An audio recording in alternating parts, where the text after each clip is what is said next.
All right, let's get into one of my favorite geological puzzles.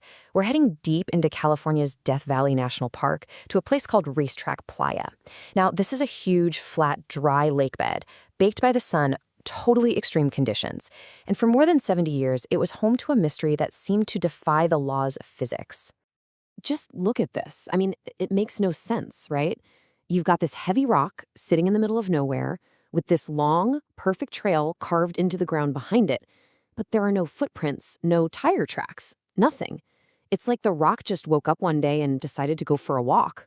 And this is the whole phenomenon of the sailing stones. For decades, scientists, tourists, you name it, they'd all just stare at these tracks, completely baffled. How on earth could a solid rock move hundreds of meters across a flat, dry surface? What kind of force could possibly be doing this?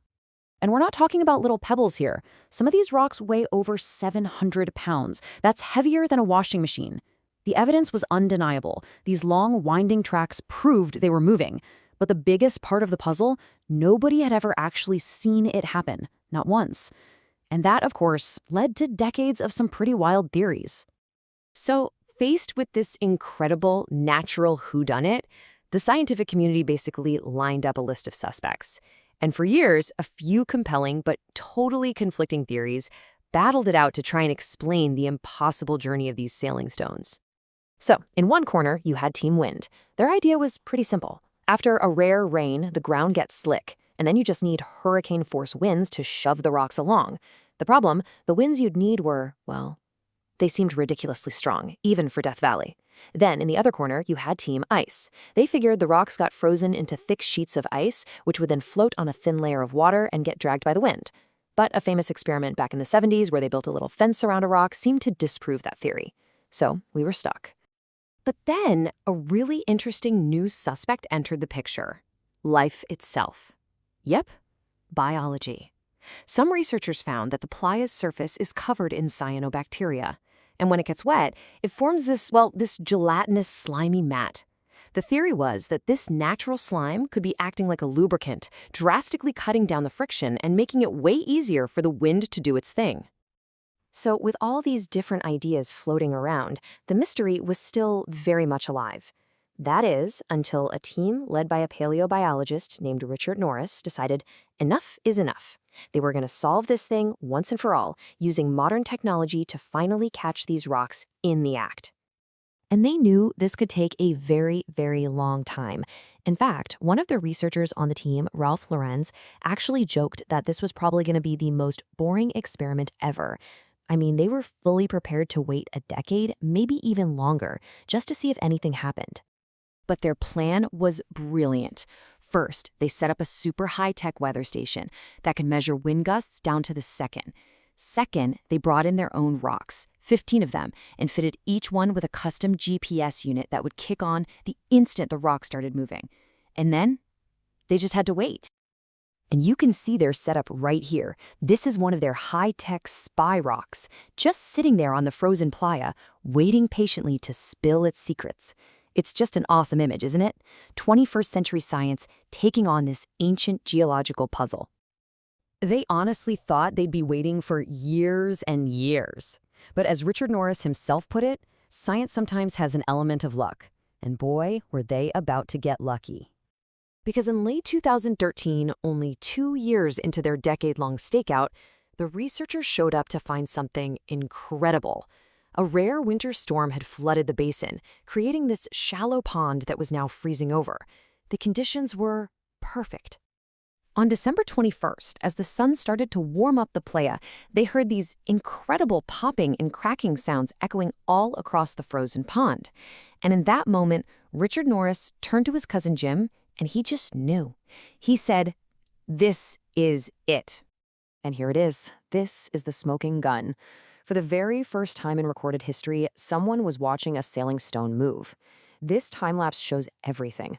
It wasn't just the wind, and it wasn't a thick ice raft floating the rock. It was a huge, thin panel of floating ice, acting like a battering ram, slowly pushing the rock across the pond. Unbelievable.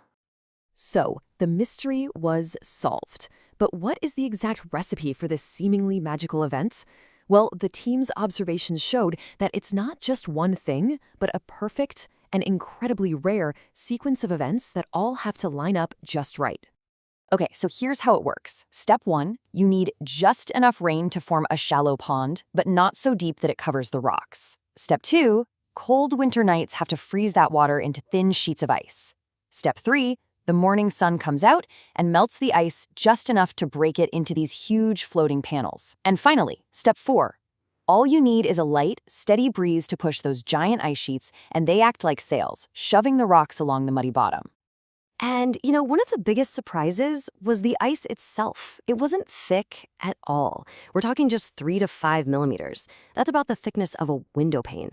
So the ice wasn't floating the rocks, it was just pushing them. It's the massive area of the ice sheet that gives it all its force. And what about those hurricane-force winds everyone theorized about? Totally wrong. The movement they watched happened with winds of just around 10 miles per hour. A gentle, steady breeze is all it takes to get these massive ice sails moving. Now, this last piece is probably the reason why no one ever saw this happen before: the speed. The rocks only move at about 2 to 6 meters per minute. That is so incredibly slow that, as the researchers pointed out, you could be standing right there watching it happen and not even realize the rock was in motion.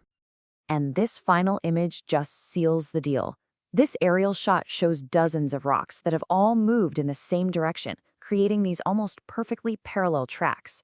This was always a huge puzzle, but the answer is now so obvious. They were all being pushed by the same gigantic sheet of ice. So after 70 years of speculation and wild theories, this breakthrough experiment, combined with a very healthy dose of good luck, finally gave us a clear and frankly beautiful solution to this long-standing Death Valley mystery.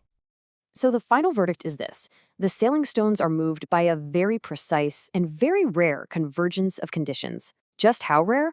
Well, the researchers calculated that all these factors line up so infrequently that the rocks might only be moving for about 1/1,000,000th of the time.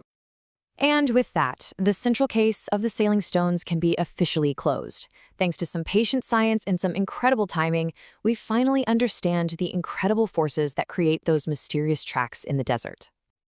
But good science never really ends. As Richard Norris himself pointed out, while they saw dozens of rocks move, they never saw the real giants. Those 700-pound monsters actually budge. Which leaves us with one last fantastic question. Does this same elegant process work for the really big boys? Or is Death Valley still holding on to one last little secret?